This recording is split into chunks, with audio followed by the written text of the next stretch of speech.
This morning we're going to move on to something that is no less important than our last series, but is much smaller in scope, and that's the concept of the last days. The last days is a phrase that we find in the Bible periodically, and it's a phrase that it comes up from time to time and sometimes can mean different things. So that's part of what we'll look at over today and the next few weeks. There's a couple different ways that we can look at this term, the last days. I have a chart up here. Hopefully it makes sense. The top part shows how we can interpret the last days to mean any time covered by the New Testament church, which began on the day of Pentecost up to the return of Christ. So you could say we are now living in the last days. We've been living in the last days for almost 2,000 years now. The lower chart talks about the second way to look at it, and it is a much more narrow scope of time that is immediately preceding and leading up to the second coming of Jesus. This is a specific time in history where things start to get really bad, to be quite blunt about it. It's up to debate if we are currently in the last times, as the second option there suggests. I think it is clear that if we are being honest, though, we can see a significant shift in our own culture away from God and away from biblical values. Some of you here today may be able to remember the way it was, say, in the 1960s or even the 1950s, a time when people knew more so what it meant to blush now than they do now. A time when they didn't flaunt their sin for all to see as nearly as much as they do now. We'll get into some more of that later, but for now we'll go to the Bible and read what Paul the Apostle wrote to the young pastor Timothy, relevant to the last days that are very close to the return of Christ. These words are found in 2 Timothy chapter 3. We'll read from the English Standard Version, verses 1 through 9. Words are on the screen as always. But understand this, that in the last days there will come times of difficulty. For people will be lovers of self, lovers of money, proud, arrogant, abusive, disobedient to their parents, ungrateful, unholy, heartless, unappeasable, slanderous, without self-control, brutal, not loving good, treacherous, reckless, swollen with conceit, lovers of pleasure rather than lovers of God, having the appearance of godliness but denying its power. Avoid such people. For among them are those who creep into households and capture weak women, burdened with sins and led astray by various passions, always learning and never able to arrive at a knowledge of the truth. Just as Jannes and Jambres opposed Moses, so these men also oppose the truth, men corrupted in mind and disqualified regarding the faith. But they will not get very far, for their folly will be plain to all, as was that of those two men. May the Lord's blessing be added to the reading and hearing of His holy word.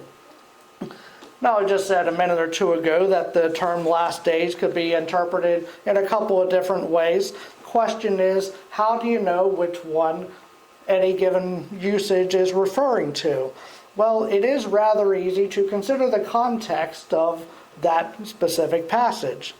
In 2 Timothy 3, it's clear that the last days refers to a time much closer to the imminent return of Christ.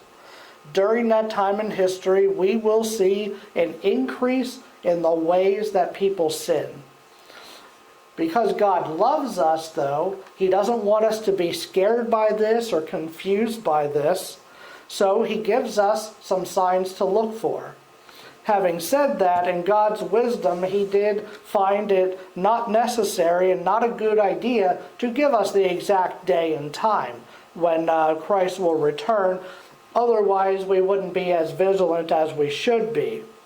What he has done, though, is he has simply given us these signs that point to the imminent coming of Christ.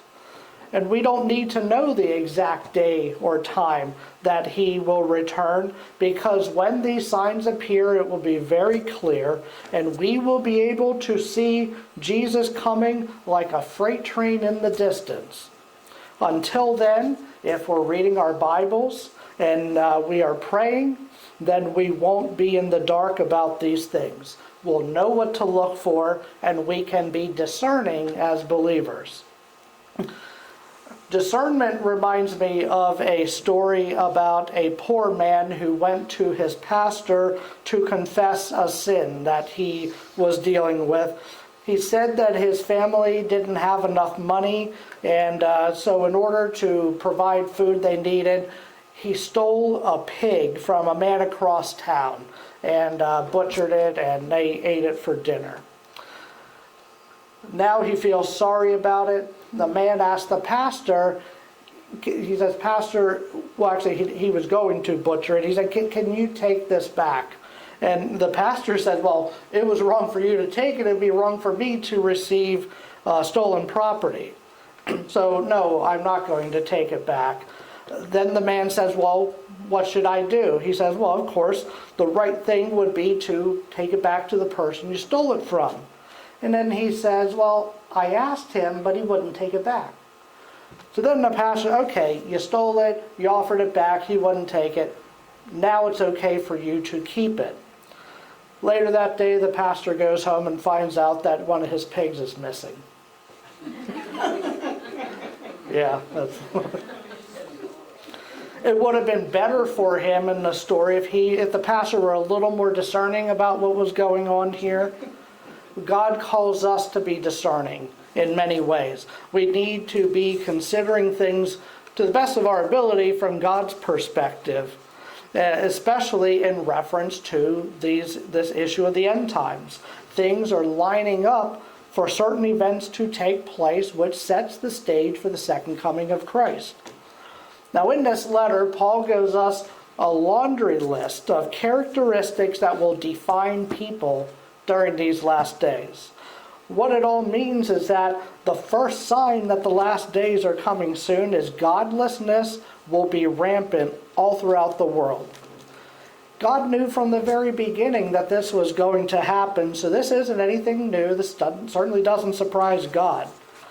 From the day when Lucifer's vanity got him kicked out of heaven, he was determined to overthrow God, and he has been trying to influence mankind in any way that he can to be willing accomplices of his in this evil plan.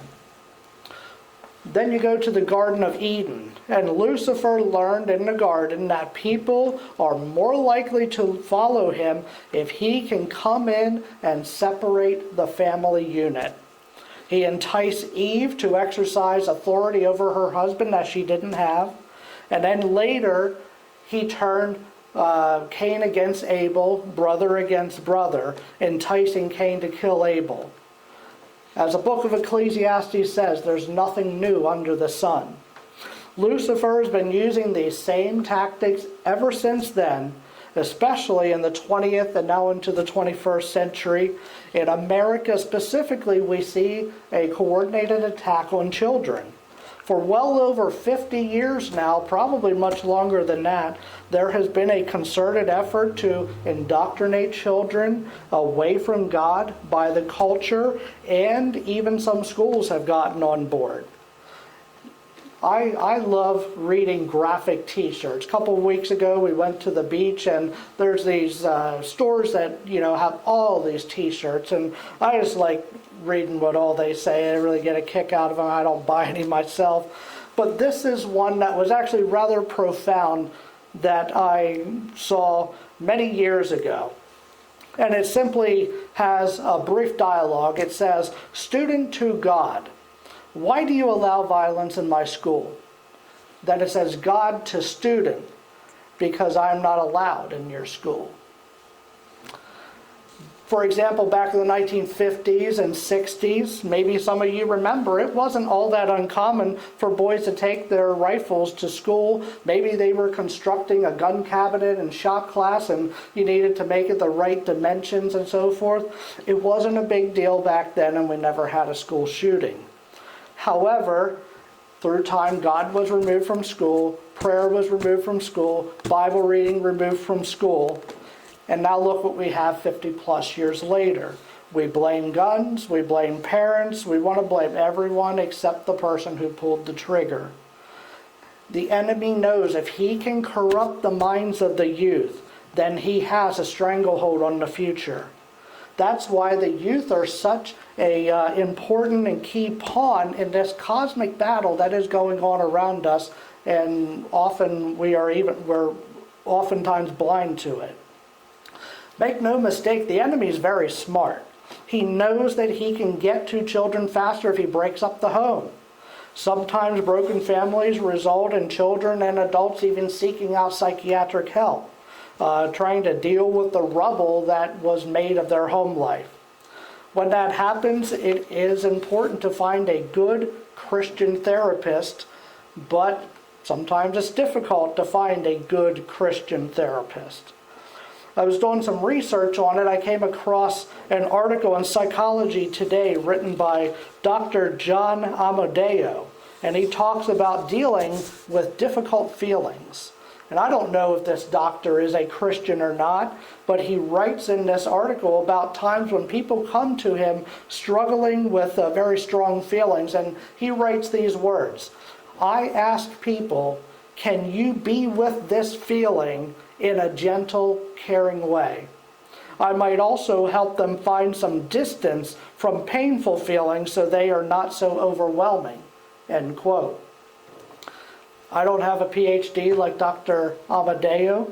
I don't have a degree in psychology or anything like that like him either, but I know from reading the Bible that God oftentimes uses our feelings, which the secular world tends to call our conscience, to tell us right from wrong. It's quite possible that these painful feelings that the doctor speaks of, maybe they were put there by God to encourage us to change our ways. If it's a sin I'm dealing with, then guess what? Those feelings should be overwhelming. And the therapist who tries to get us to ignore those feelings is doing us a great disservice and also opposing God at the same time. Psychiatric help that turns people from the truth is no help at all.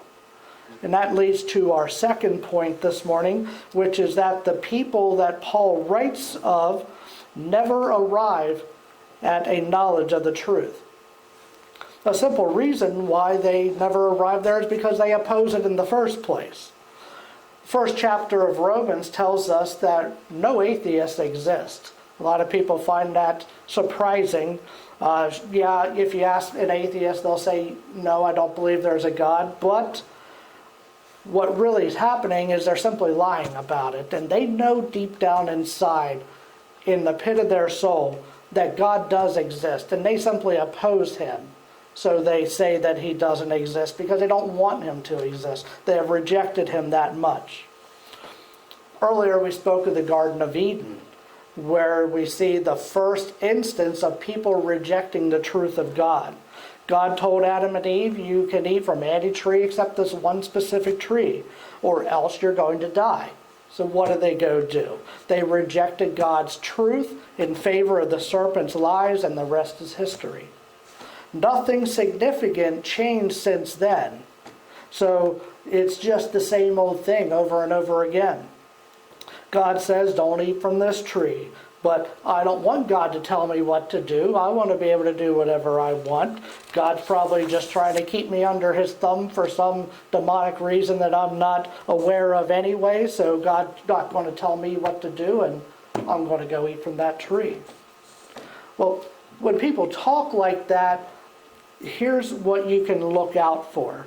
Okay, you can tell they're following this model when they speak of this sacred trinity of me, myself, and I. It's all about me. really does come down to the self, and they believe that really, well, by the way they live, the world revolves around them and what they want to do. It's all around us, and we probably don't even realize it at times. Turn on the TV when you get home and look at the commercials. And I know it's not popular with DVRing things and feeding through commercials and all that, but commercials are still out there. And back when I was in college, the first time around for my accounting degree, I had to take a marketing class. I don't want to be too negative on the experience. It wasn't that bad of a class, but to me it's sort of disingenuous, because really when you think of it, the purpose of marketing is to make people want something they really don't need. It's not all bad, because there are times when there's a good product and you want to match a product someone wants with a person who can benefit from it. But if that's all there was to it, then we wouldn't have marketing departments in large firms. Since they want me to buy something I don't otherwise need or maybe even want, they use slogans and advertisements. They want to get me to come to believe that. So consider just a few popular slogans and see if you can find sort of a theme that runs through these. Okay, just do it. Okay, that's Nike, by the way. Then we have no rules, just right. That's the Outback Steakhouse. And then we have relax, no rules here. Same sort of concept. That's Neiman Marcus. There's a lot more I could have picked, but just narrowing it down to those three. They know that really what gets my attention is telling me to focus on the idea that I can do what I want, when I want, where I want. No rules, just do it. Don't worry about anything else other than myself. And maybe you can think of other slogans that go along that same idea. But I want to do whatever I want. I want to do what makes me feel good without anybody telling me I can't, without telling me that's wrong. And more than anything, unregenerate man, people who haven't been saved by Jesus, they want more than anything to justify their sin. Because, again, those feelings that come in there are constantly eating at them, and they're trying to push them aside. And that simply could be the Holy Spirit knocking at the door of their hearts. All other sins really do follow from the sin of loving yourself and its selfishness. Paul writes in the very beginning of the section, for people will be lovers of self. We can see it happening all around us. To illustrate how bad things will get, though, in verse 8, he writes about the days of Moses, and he says, just as Jannes and Jambres opposed Moses, so these men also oppose the truth. What throws us for a bit of a loop here is that who were Jannes and Jambres, because if you read through the Old Testament and the days of Moses, you're not going to find those names there. Well, they were the names of the magicians who opposed Moses when he performed miracles to get Pharaoh to know that this is a mandate from God, he has to let his people go. These men, Jannes and Jambres, were guilty of the ultimate affront to God by opposing him when they knew full well God was behind their miracles. As far as Jannes and Jambres were concerned, in the end they weren't able to match the power of Moses, so even they had to admit that their power was not as strong as God's. In the same way, he's saying people in the end times will come to understand that God is infinitely powerful, but sadly it will be too late for them. The church has been waiting for these prophetic events to come to pass for almost 2,000 years now. Way back when Paul was teaching the church about these things, he made it very clear to them that God would not tell anyone exactly when these things would come to pass, but he gave us a few of these signs. And to help us out, Paul even describes for us the people that would be very prolific in the world around that time, right before Jesus returns. The difficulty is that back in Paul's days, there were people who satisfied some of those requirements, like being proud, arrogant, abusive, and so forth. But it will be assigned to us when the behavior is ramped up to the next degree. We don't know how much of this God is going to tolerate before he sends Jesus back. I think of it like a 100-point scale, where once we hit 100, that's when Jesus returns. Now I've blown up or expanded the area around 100. Where do you suppose we are today? Are we at a 90, 94, 96, 98? Any number in between there? Let me just put it this way, if we're at a 90, does that mean it still has to get 10 points worse before he returns? If someone could tell me for sure that we aren't even at 90, maybe we're at 80, I can't even imagine what a 90 would look at, much less 100 in the world. I don't want to consider that. Just look around you today. Look what passes for entertainment nowadays. Look at how we market products, as I said, based on the kind of things that we know appeals to people. Look at the things that people want to make legal. Look at what the younger generation is being taught in school. And this is just America. I mean, other countries have gone much farther down this road than we have, if you can believe that. I really don't think a true Christian believer can look at the world nowadays and be pleased with the way that things are going. But no matter what is going on around us, we need to remember that the Bible, above all, is a book of hope. And hope is what we cling to in a world full of people who are slanderous, brutal, treacherous, reckless, conceited, lovers of pleasure rather than lovers of God. And Paul used a lot more descriptions there. God gives us hope because he loves us, and he urges us to keep our focus on him rather than all these people practicing all these kind of sinful acts.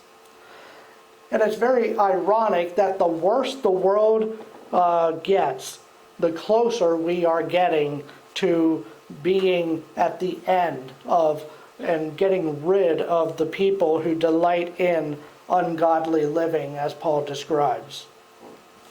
And that's what I want to leave you with this morning. We never delight in the fact that anyone insists on living in the way that Paul describes without repenting and eventually will take their place in the lake of fire for eternity.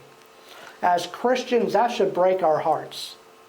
But God has given us a big sign here in 2 Timothy 3 with the description of the way people will live their lives very close to the end times. What should we do when we see that sign? Should we keep it to ourselves? No, we need to let as many people as possible know there's a way out of this lifestyle that is leading towards eternal torment, and that's Jesus Christ.